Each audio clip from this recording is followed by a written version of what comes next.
The Beauty and the Beast. A big shout out to Angela for requesting today's story.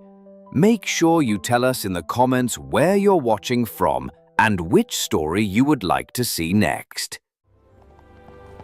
Once upon a time, there was a wealthy merchant who lived in a comfortable house with his 6 children, 3 sons and 3 daughters. He was a sensible man who spared no expense on their education, hiring the finest teachers to guide each child well.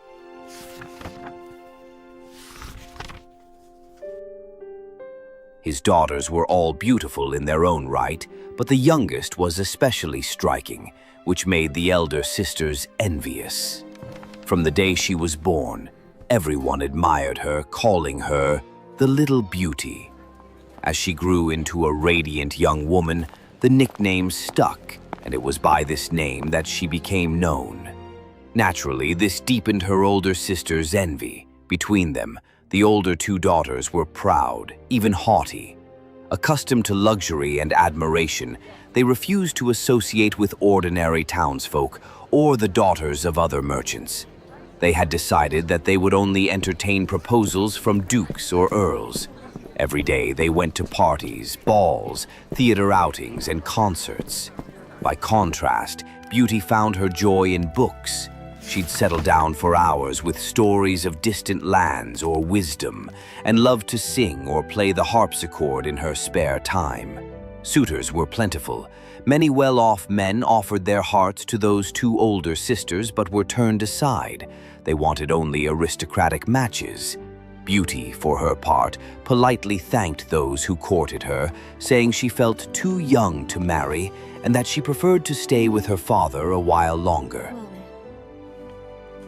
Then misfortune struck. The merchant lost his fortune. Almost overnight, he found himself ruined. All that remained was a modest country house, far from the bustle of the city. With tears in his eyes, he told his children the truth. They would have to go live there and earn their keep. The 2 older sisters reacted in fury. They refused to leave the city. How could they give that up? They expected their lovers would stand by them, but when the money vanished, so did the attention. Their suitors, who had loved them for their beauty and ease, soon abandoned them. Locals mocked their pride and rejoiced in their downfall. Beauty, by contrast, stepped forward with compassion. She would go, she said, no matter how humble their means, she would stay by her father's side and comfort him. She cried for their loss, but resolved that grief would not change their situation. When they arrived at the countryside cottage, life changed drastically. The father and sons worked the land with dedication, while Beauty rose at dawn to clean, cook, and manage the home. Unaccustomed to such labor, she found it exhausting at first, but by the end of 2 months, her health grew stronger, even more than before.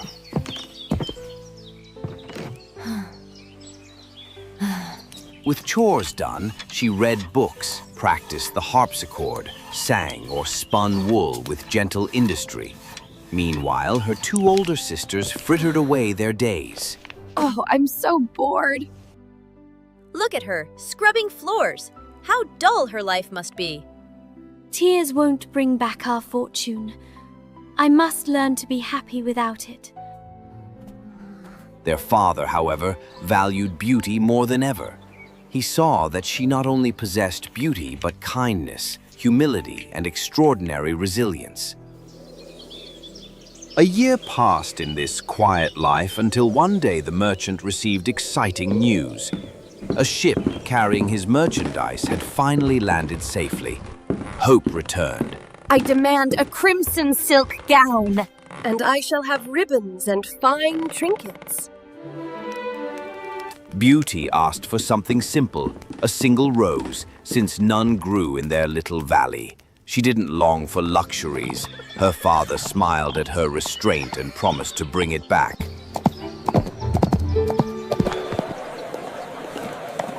But when he reached the city, he was mired in legal wranglings over his goods. Nothing went right.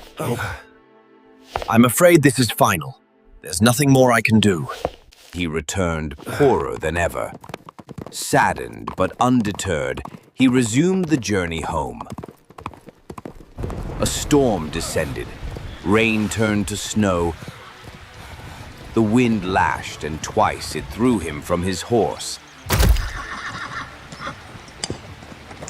Darkness fell, and his mind turned to wolves howling nearby and the shadow of freezing hunger.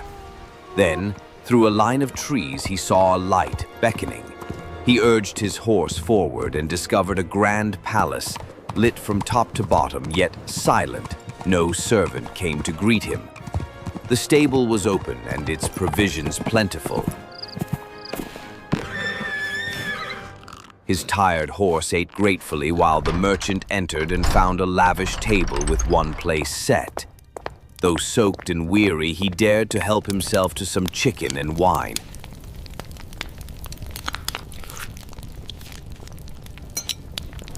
And discovered a cozy bed in an upstairs chamber.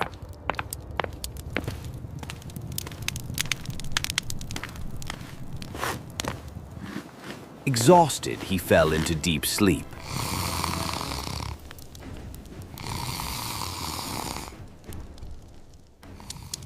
When he woke late the next morning, he discovered fresh clothes laid out for him.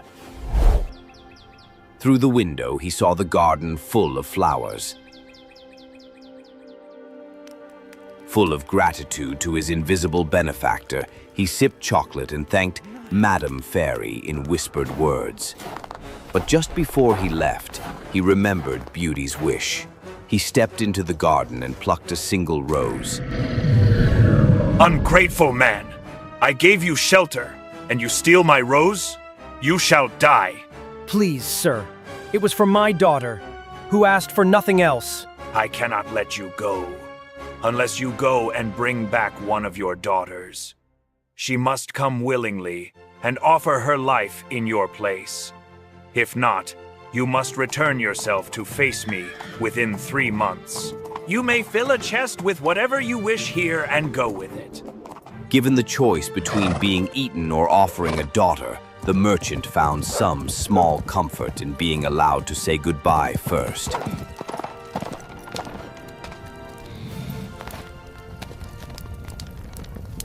When he arrived, he told his family everything, especially Beauty, handing her the rose. Now she'll be the death of him.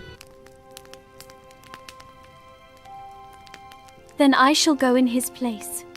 Her brothers insisted on going to kill the beast, but he would hear none of it. He forgave Beauty's bravery and allowed her to proceed. He kept the fortune in the chest a secret, so the family would not demand to return to town. In the morning they left. The kindly beast welcomed them. Have you come of your own free will? Yes. The beast allowed her father to go home at dawn, but cautioned him never to return, and only with gratitude he agreed. Beauty, alone in the castle, wept.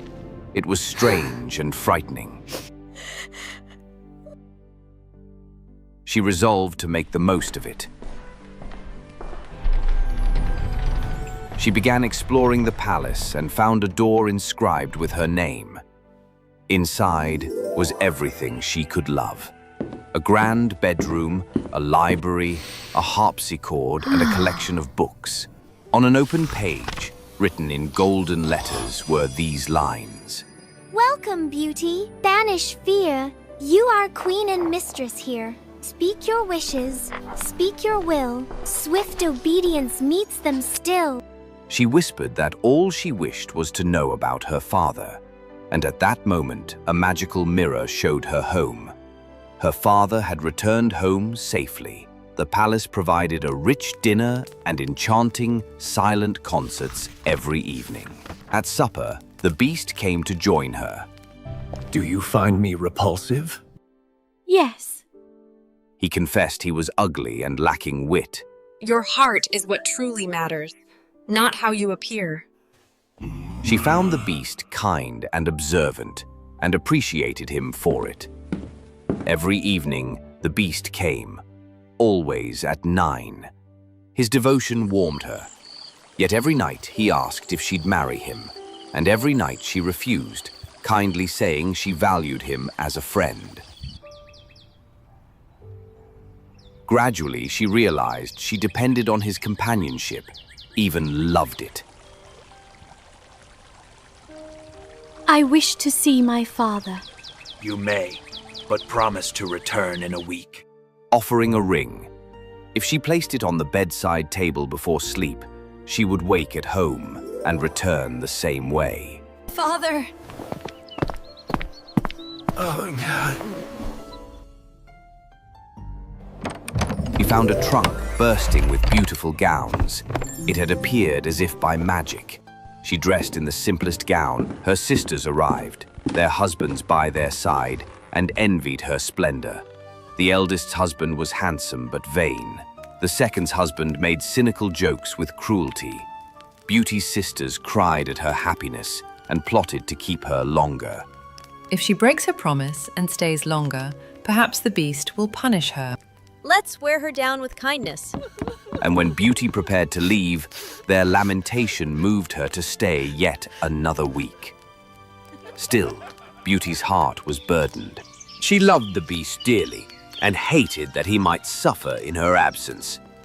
On the 10th night, she dreamed of him dying, crippled by sorrow. She awoke, shattered. Why have I been so cruel? I cannot live without him. She placed the ring back on the table, went to sleep, and awoke in the beast's palace, overwhelmed with relief. That evening, she dressed in her finest gown to greet him.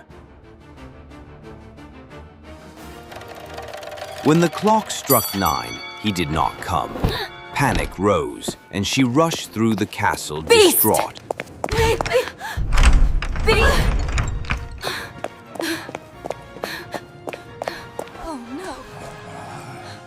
She came upon the canal in the garden, where she found him faint and bleeding.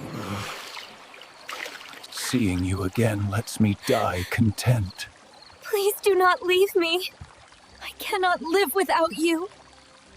I wish to be your companion, your wife.